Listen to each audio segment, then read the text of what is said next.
When calculating bond valuations, we need to understand the time value of money, or TVM.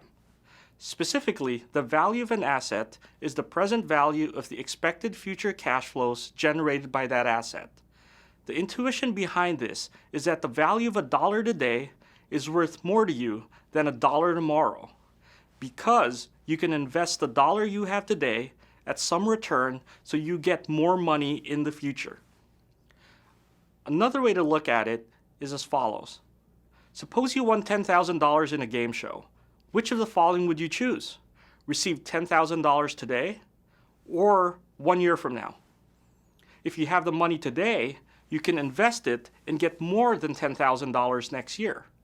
So the game show host needs to offer you more than $10,000 to entice you to receive the $10,000 1 year from now. What is future value?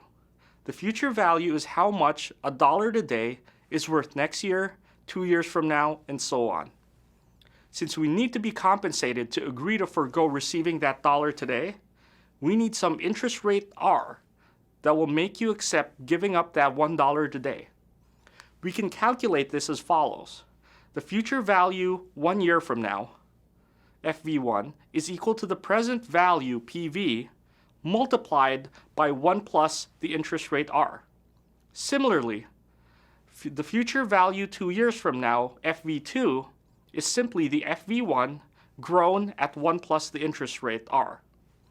So the further into the future you receive the cash flow, the more you have to be compensated. The reverse of future value is present value. Present value tells us the value today of $1 received 1 year from now, 2 years from now, and so on.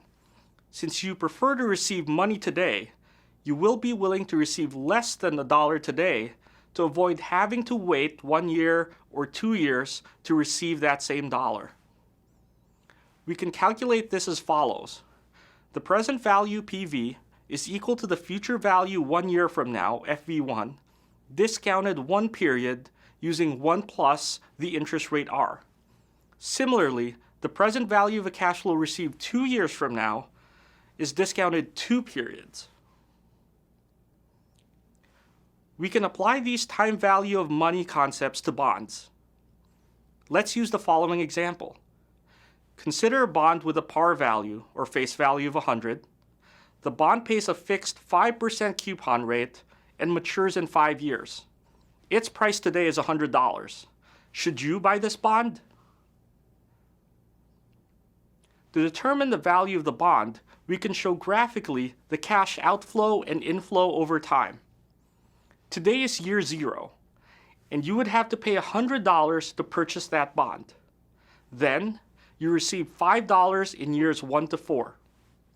In year 5, you get the last coupon payment plus the $100 principal payment. After that, the bond matures and is no longer outstanding.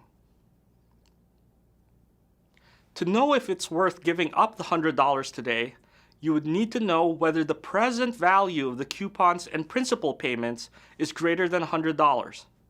To do this, you take the $5 in year 1 and calculate its present value. You do the same for the $5 in year 2, year 3, and year 4. In year 5, you calculate the present value of the $105. The sum of those present values is equal to the value of the bond.